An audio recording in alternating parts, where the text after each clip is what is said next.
Let X be any algebraic variety over some field K. Previously, we have defined the notion of a tangent space of X. Now, what we want to do is we want to relate these tangent spaces to each other in some way. In differential geometry, that is done by constructing the tangent bundle. We want to imitate that, but we will do that dually. It's easier to construct the cotangent bundle. Now, the algebraic way to think of vector bundles is as locally free sheaves. So to define the cotangent bundle is really the same as defining a sheaf. In what follow, we are gonna define a sheaf of one forms on X. The definition will be intuitive, but it's hard for computation.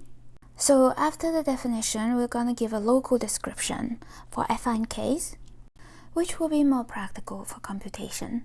So before presenting the definition, we want to give some intuition. We want to recharacterize what a differential of a function is in the case when x is Rn. What is the differential of a function, smooth function f at the point A? Well, f has a Taylor expansion center at A. Here is the constant term, then we have the linear part, and then terms of higher order.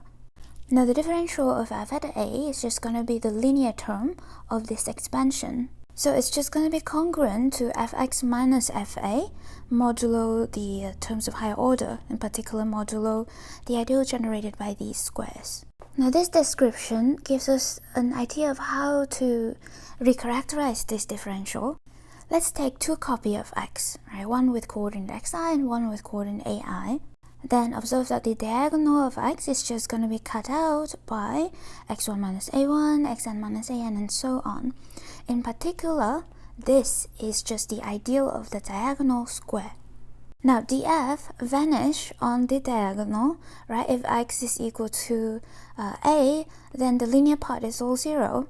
So df vanish on the diagonal, so it lies in the ideal of diagonal, but we only care about the linear part, so df can be viewed as an element of the ideal of the diagonal modulo the ideal of the diagonal square. Thus, we can use this quotient to describe the modules of all the differentials. Therefore, we have the following generalization for any arbitrary algebraic variety x over a field K. Now, for any such variety x, we also have a diagonal map, right, from x into x times x. I will use the notation this triangle for both the map and also the image. I guess I will put x here for the image. Now, imitating this case, we just let this I be the ideal sheaf of the image of this map. And now again, imitating this previous case, we define this sheaf of one forms on x to be this quotient, but restricted to this diagonal. Because observe that this is a sheaf on the product x times x. So we need to restrict it to the diagonal, or shall we say the image of the diagonal map. This image of the diagonal map is isomorphic to x, so we can identify it with x. We'll choose to do that via this first projection, and in particular this sheaf of one form has the structure of OX module via this first projection. By which we mean, how do we define the multiplication of a function f in OX with a section S of this one form? Well, we just take f composed with P1 and then multiply with S. Okay, so that's the OX model structure on this. Now, finally, we can define this differential map. Note that this is a morphism of sheaves, but it's not a morphism of OX modules. And this definition, again, is just an imitation of this example. Because recall that we're using coordinate xi on this first copy of x and ai on the second copy. So this is really just fx minus fa. It's easy to check that this is indeed a k derivation. Alright, so that's the definition of the sheaf of one forms.